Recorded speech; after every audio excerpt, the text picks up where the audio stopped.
Okay, I didn't respond to Stephen Donnelly's last point because I didn't want to delay moving to this section, but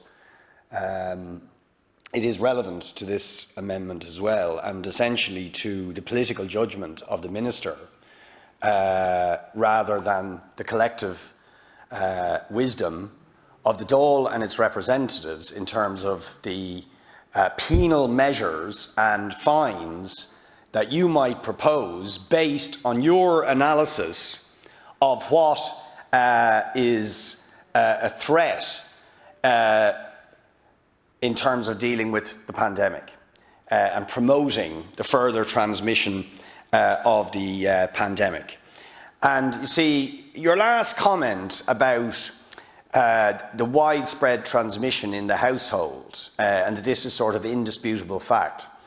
Well, it's not really indisputable fact. I mean, or it's fact interpreted in a particular way, Minister. Because what it doesn't explain, and this is the point I put to you, is how we had got that close to eliminating community transmission. We had driven it out of the homes, but then it got back in. Because of course it ends up in the home and circulates in the home if it's picked up somewhere else. And then it circulates in a family. Of course it circulates in a family. That stands to reason. That does not mean that it is activities in the home or the irresponsible behaviour of people in the home that is the reason that we have a rising infection rate. Those two things are not the same, and the government is implying they are the same. The truth is, when we were that close to eliminating community transmission, the places where the disease continued to fester were in direct provision centres, in meat processing plants, in certain workplace environments, and in certain large-scale congregations. That's where we know the thing spreads. Then, of course, it goes to individuals, and then, of course, those individuals come home, and then it spreads to their family. And critically, because you have not resourced our testing and tracing regime, and particularly the tracing regime, we can't actually get back to that detail. Because you have a system of tracing, because it's under-resourced, which is chasing the virus, but isn't actually going back and finding where the virus actually came from in the first place. It goes back a couple of days, rather than actually burying back, because we know there's a 2-week lag, that's able to go back 2 weeks and say, where do we think, given a thorough investigation of this case and all the contacts involved, where do we actually think this thing started?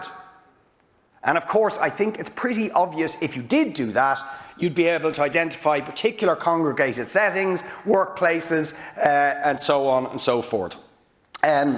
So this is why we need Dáil oversight. I mean, we shouldn't have this focus that you have in this bill. We fundamentally reject, and that's why we're opposing the bill, we fundamentally object and reject the logic that underlies this, which is the focus on individuals, households and so on as the cause for where we are now, rather than systemic failings, policy failings and strategy failings. But having said that, we need oversight if you're going to use these draconian powers. And indeed, to be honest, Minister, you should support these series of amendments based on you feeling discomfort. If you really feel discomfort, as you said, about the use of draconian legislation, surely you would recognise the need for the ministers to have to be overseen by the entirety of the Oireachtas. Surely that would be a good thing if you feel uncomfortable, because of course the reason you feel uncomfortable is these are unprecedented draconian powers. So, you know, you should be glad of getting the collective wisdom of the Dáil as to whether you take particular punitive penalty measures to impose on people, rather than want to make those decisions yourself. I know other people want to get in, so I won't go on, but I just want to repeat, you see, this point, Stephen. These provisions that you are going to impose penalties are for people who are not adhering to public health advice and imposing fines on them.